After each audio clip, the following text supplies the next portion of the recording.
بسم اللہ الرحمن الرحیم۔ السلام علیکم۔ سیرت النبی ابھی جاری ہے، اگر آپ کو پسند آیا کرے تو پلیز لائک کیا کریں۔ حضور صلی اللہ علیہ وسلم پر جب وحی نازل ہوتی تھی تو چہرہ مبارک پر تکلیف کے آثار ظاہر ہوتے تھے۔ یہ بات محسوس کرتے ہی حضرت ابو بکر صدیق رضی اللہ عنہ نے آپ صلی اللہ علیہ وسلم کو کپڑا اڑھا دیا اور آپ صلی اللہ علیہ وسلم کے سر کے نیچے ایک تکیہ رکھ دیا۔ سیدہ عائشہ رضی اللہ عنہ فرماتی ہیں، میں نے جب آپ صلی اللہ علیہ وسلم پر وحی کے آثار دیکھے تو میں نے کوئی گھبراہٹ محسوس نہیں کی، کیونکہ میں بے گناہ تھی، البتہ میرے والد پر بے تحاشا خوف طاری تھا۔ آخر آپ صلی اللہ علیہ وسلم سے وحی کے آثار ختم ہوئے۔ اس وقت آپ صلی اللہ علیہ وسلم ہنس رہے تھے اور آپ صلی اللہ علیہ وسلم کی پیشانی پر پسینے کے قطرے چمک رہے تھے، 2 قطرے موتیوں کی طرح نظر آ رہے تھے۔ اس وقت آپ صلی اللہ علیہ وسلم نے جو پہلا جملہ فرمایا وہ یہ تھا، عائشہ، اللہ تعالیٰ نے تمہیں بری کر دیا ہے۔ اللہ تعالیٰ نے اس موقع پر سورہ نور کی آیت نازل فرمائی تھی۔ جن لوگوں نے یہ طوفان برپا کیا ہے یعنی تہمت لگائی ہے، اے مسلمانوں، وہ تم میں سے ایک چھوٹا سا گروہ ہے۔ تم اس کو برا نہ سمجھو، بلکہ یہ انجام کے اعتبار سے تمہارے حق میں بہتر ہی بہتر ہے۔ ان میں سے ہر شخص نے جتنا کچھ کہا تھا اسے اسی کے مطابق گناہ ہوا، اور ان میں سے جس نے اس طوفان میں سب سے زیادہ حصہ لیا اسے زیادہ سخت سزا ملے گی۔ جب تم لوگوں نے یہ بات سنی تھی تو مسلمان مردوں اور مسلمان عورتوں نے اپنے آپس والوں کے ساتھ نیک گمان کیوں نہ کیا، اور زبان سے یہ کیوں نہ کہا کہ یہ سرعی جھوٹ ہے۔ یہ الزام لگانے والے اپنے قول پر 4 گواہ کیوں نہ لائے؟ سو قاعدے کے مطابق یہ لوگ 4 گواہ نہیں لائے تو بس اللہ کے نزدیک یہ جھوٹے ہیں، اور اگر تم پر دنیا اور آخرت میں اللہ کا فضل نہ ہوتا تو جس کام میں تم پڑے تھے اس میں تم پر سخت عذاب واقع ہوتا، جبکہ تم اس جھوٹ کو اپنی زبانوں سے نقل در نقل کر رہے تھے اور اپنے منہ سے ایسی بات کر رہے تھے جس کی تمہیں کسی دلیل سے قطعی خبر نہیں تھی، اور تم اس کی ہلکی بات سمجھ رہے تھے، حالانکہ وہ اللہ کے نزدیک بہت بھاری بات ہے۔ اور تم نے جب اس بات کو سنا تو یوں کیوں نہ کہا کہ ہمیں زیبا نہیں کہ ایسی بات منہ سے نکالیں، معاذ اللہ۔ یہ تو بہت بڑا بہتان ہے۔ اللہ تمہیں نصیحت کرتا ہے کہ پھر ایسی حرکت مت کرنا اگر تم ایمان والے ہو۔ اللہ تم سے صاف احکام بیان کرتا ہے اور اللہ جاننے والا بڑا حکمت والا ہے۔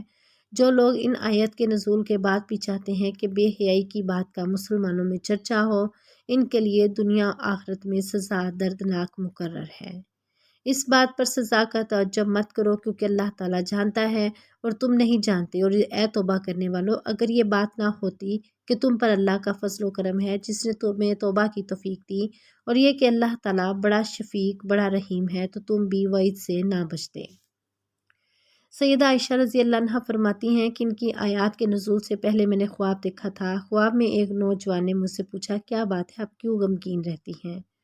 میں نے اسے بتایا کہ لوگ جو کچھ کر رہے ہیں میں اس کی وجہ سے غمگین ہوں۔ تب اس نوجوان نے کہا، آپ ان الفاظ میں دعا کریں، اے نعمتوں کی تکمیل کرنے والے، اے آئے غموں کو دور کرنے والے، پریشانیوں کو دور کرنے والے، مصیبتوں کے اندھیروں سے نکالنے والے، فیصلوں میں سب سے زیادہ انصاف کرنے والے اور ظالم سے بدلہ لینے والے، اے اول اور اے آخر، میری اس پریشانی کو دور فرما اور میرے لیے گلو خلاصی کی کوئی راہ نکال دے۔ دعا سن کر میں نے کہا، بہت اچھا۔ اس کے بعد میری آنکھ کھل گئی۔ میں ان الفاظ میں دعا کی۔ اس کے بعد میرے لیے برات کے دروازے کھول دیے گئے۔ الزام لگانے والوں میں مستاح رضی اللہ عنہ بھی تھے۔ حضرت ابو بکر صدیق رضی اللہ عنہ ان کی خبر گیری کرتے تھے۔ انہوں نے ہی ان کی پرورش کی تھی، لیکن یہ بھی الزام لگانے والوں میں شامل ہو گئے۔ جب اللہ تعالیٰ نے سیدہ عائشہ رضی اللہ عنہ کو بری فرما دیا تو حضرت ابو بکر صدیق رضی اللہ عنہ نے مستاح رضی اللہ عنہ کو اپنے گھر سے نکال دیا اور ان سے کہا، اللہ کی قسم، آئندہ میں کبھی بھی تم پر اپنا مال خرچ نہیں کروں گا، نہ تمہارے ساتھ کبھی محبت اور شفقت کا برتاؤ کروں گا۔ اس پر اللہ تعالیٰ نے سورہ نور کی یہ آیت نازل فرمائی، اور جو لوگ تم میں دینی بزرگی اور وسعت والے ہیں وہ قرابت داروں کو اور مسکینوں کو اور اللہ تعالیٰ کی راہ میں ہجرت کرنے والوں کو نہ دینے کی قسم نہ کھا بیٹھے، بلکہ چاہیے کہ معاف کر دیں اور درگزر کریں۔ کیا تم یہ بات نہیں چاہتے کہ اللہ تعالیٰ تمہارے قصور معاف کر دے؟ بے شک اللہ تعالیٰ غفور الرحیم ہے۔ اس آیت کے نزول پر حضور نبی کریم صلی اللہ علیہ وسلم نے حضرت ابو بکر رضی اللہ عنہ سے فرمایا، کیا تم اس بات کو پسند نہیں کرتے کہ اللہ تمہاری مغفرت کر دے؟ حضرت ابو بکر صدیق رضی اللہ عنہ نے عرض کیا، اللہ کی قسم میں یقیناً چاہتا ہوں کہ میری مغفرت ہو جائے۔ پھر وہ مستح رضی اللہ عنہ کے پاس گئے، ان کا جو وظیفہ بند کر دیا تھا اس کو پھر سے جاری کر دیا، نہ صرف جاری کر دیا بلکہ 2 گنا کر دیا، اور کہا آئندہ میں کبھی مستح کا خرچ بند نہیں کروں گا۔ انہوں نے اپنی قسم کا کفارہ بھی ادا کیا۔ اسی غزوہ میں سیدہ عائشہ رضی اللہ عنہا کا ہار 2 مرتبہ گم ہوا تھا۔ پہلی بار جب ہار گم ہوا تو اس کی تلاش کے سلسلے میں سب لوگ رکے رہے۔ اسی دوران صبح کی نماز کا وقت ہو گیا۔ اس وقت مسلمان کسی چشمے کے قریب نہیں تھے، اس لیے پانی کی تنگی تھی۔ جب لوگوں کو تکلیف ہوئی تو حضرت ابو بکر صدیق رضی اللہ عنہ نے حضرت عائشہ صدیقہ رضی اللہ عنہ کو ڈانٹا۔ اس وقت اللہ کے رسول صلی اللہ علیہ وسلم سیدہ عائشہ رضی اللہ عنہا کی گود میں سر رکھ کر سو رہے تھے۔ حضرت ابو بکر صدیق رضی اللہ عنہ نے سیدہ عائشہ رضی اللہ عنہا سے کہا، تم نے رسول اللہ صلی اللہ علیہ وسلم اور سب لوگوں کی منظر کھوٹی کر دی۔ نہ یہاں کے لوگوں کے پاس پانی ہے، نہ قریب میں کوئی چشمہ ہے۔ یہ کہنے کے ساتھ ہی حضرت ابو بکر صدیق رضی اللہ عنہ نے بیٹی کی کمر پر مکے بھی مارے۔ ساتھ ہی وہ کہتے جاتے تھے، لڑکی تو سفر میں تکلیف کا سبب بن جاتی ہے، لوگوں کے پاس ذرا سا بھی پانی نہیں ہے۔ حضرت عائشہ رضی اللہ عنہا فرماتی ہیں کہ اس موقع پر میں اپنے جسم کو حرکت سے روکے رہی، کیونکہ حضور اکرم صلی اللہ علیہ وسلم میری ران پر سر رکھے سو رہے تھے۔ جب آپ صلی اللہ علیہ وسلم سوئے ہوتے تھے تو کوئی شخص آپ صلی اللہ علیہ وسلم کو بیدار نہیں کرتا تھا۔ آپ صلی اللہ علیہ وسلم خود ہی بیدار ہوتے تھے، کیونکہ کوئی نہیں جانتا تھا اس نیند میں آپ صلی اللہ علیہ وسلم کے ساتھ کیا ہو رہا ہے۔ آخر آپ صلی اللہ علیہ وسلم نماز کے وقت بیدار ہو گئے۔ آپ صلی اللہ علیہ وسلم نے وضو کے لیے پانی طلب فرمایا تو بتایا گیا کہ پانی نہیں ہے۔ اس وقت اللہ تعالیٰ نے تیمم کی آیت نازل فرمائی۔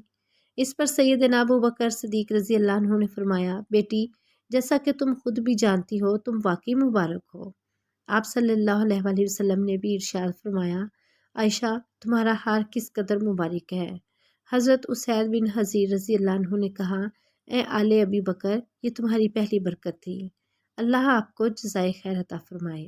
آپ کے ساتھ اگر کوئی ناخوشگوار واقعہ پیش آتا ہے تو اس میں بھی اللہ تعالیٰ مسلمانوں کے لیے خیر پیدا فرما دیتے ہیں۔ حضرت عائشہ رضی اللہ عنہ فرماتی ہیں، ہار کی تلاش کے سلسلے میں ہم نے اس اونٹ کو اٹھایا جس پر میں سوار تھی تو ہمیں اس کے نیچے سے ہار مل گیا۔ مطلب یہ کہ اس واقعے کی وجہ سے مسلمانوں کو تیمم کی سہولت عطا ہوئی۔ اس سے پہلے مسلمانوں کو تیمم کے بارے میں معلوم نہیں تھا۔ اس واقعے کے بعد جب آگے سفر ہوا تو منافقین کی سازش کا وہ واقعہ پیش آیا جو آپ نے پیچھے پڑھا اور سنا۔ اسی سال چاند کو گرہن لگا۔ آپ صلی اللہ علیہ وسلم نے نماز خسوف پڑھائی، یعنی چاند گرہن کی نماز پڑھائی، جبکہ یہودی اس وقت زور زور سے ڈھول بجا رہے تھے اور کہہ رہے تھے، چاند پر جادو کر دیا گیا ہے۔